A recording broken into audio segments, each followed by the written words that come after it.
ये रख लो यहाँ।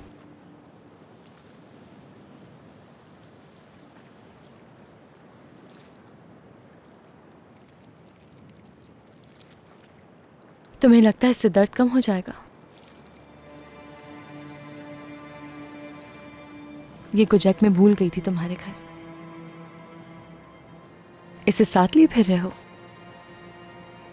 दरअसल तुम्हें वापस करने वाला था, मगर मैं भी तुम्हारी स्वेटशर्ट वापस करने वाली थी। हमारी जिंदगी इतनी नॉर्मल बातों से आगे बढ़ चुकी है। क्या कुछ कहना चाहती हो तुम? मैं कुछ नहीं कहना चाहती हूँ। हाँ, मगर शायद तुम कहना चाहते हो कमाल।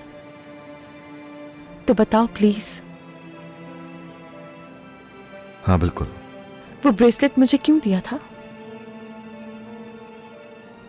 वो ब्रेसलेट जो तुम्हारे पापा ने मेरी आंटी को दिया था, वो मुझे क्यों दिया?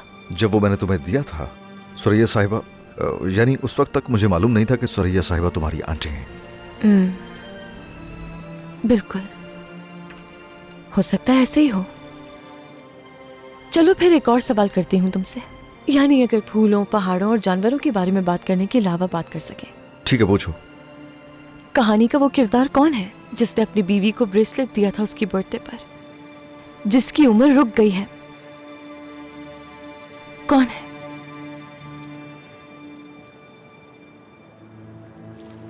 तूफान आने वाला है, चलते हैं यहां से।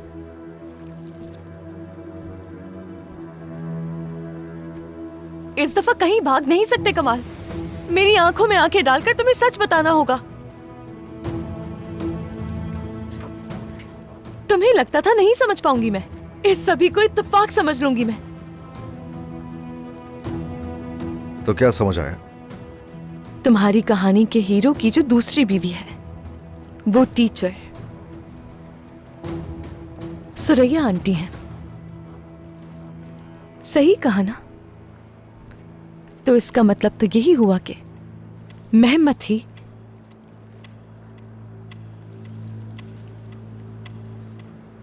अशरफ है।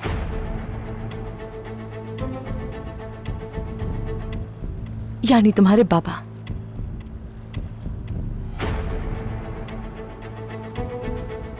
तो क्या तुमने एंजॉय किया?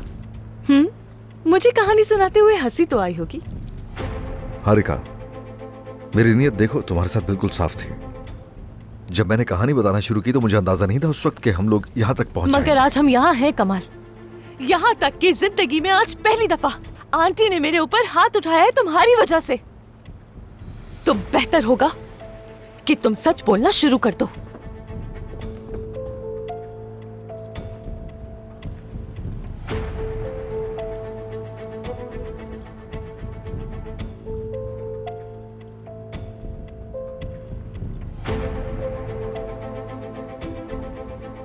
तो तुम क्या जानना चाहती हो? उस दिन लाइब्रेरी में जो मुझे आर्टिकल दिखाया था, वो इंसान जो बूढ़ा नहीं होता। मुझे लगता है कि एक से दूसरी कहानी तुमने मिला दी है आपस में। मगर जिन जंगों का जिक्र किया, वो जो शोहदाओं के खुतूत थे, वो किसका जिक्र है? रुको, मैं गैस करती हूँ। तुम्हारे दादा होंगे ना वो? तुमने एक एक करके अपने खानदान के मर्दों की कहानियां मिला दी। अच्छी बात है, बहुत क्रिएटिव हो। मगर जाहिर सी बात है, इतने इत्तेफाकात तो नहीं हो सकते किसी फैंटेसी नॉवेल की तरह जिसपे ट्रेजेडीज हो। तुम्हें अंदाजा भी है सबका क्या असर हुआ है मेरे दिल पर? इतना सब कुछ झेलना पड़ा तुम्हें, उसके लिए आई एम सॉरी। लेकिन मैं तुम्हें याद करवाना चाहूंगा कि वो नॉवल लिखना तुम्हारी जिद थी। करीब तुम आई थी, तुम मुझसे खुद मिलने के लिए आती थी, और अब तुम इस मोड़ तक आकर मुझे कसूरवार ठहरा रही हो। तुम्हें कसूर नहीं दे रही हूँ। मैंने तुमसे हमेशा सच बोला कमाल, लेकिन जिस तरह के जवाब तुम मुझे दे रहे हो ना, मैं खुद को यकीन नहीं दिला पा रही हूँ कि सच बोलोगे तुम मुझसे। बहुत अफसोस हुआ कि तुम ऐसा महसूस कर रही हो। मुझे भी बहुत अफसोस है, इसलिए आखिरी दफा पूछ रही हूँ, क्या कुछ है जो नहीं बता रहे? कुछ छुपा रहे हो, या कुछ ऐसा जो बताना भूल गए हो?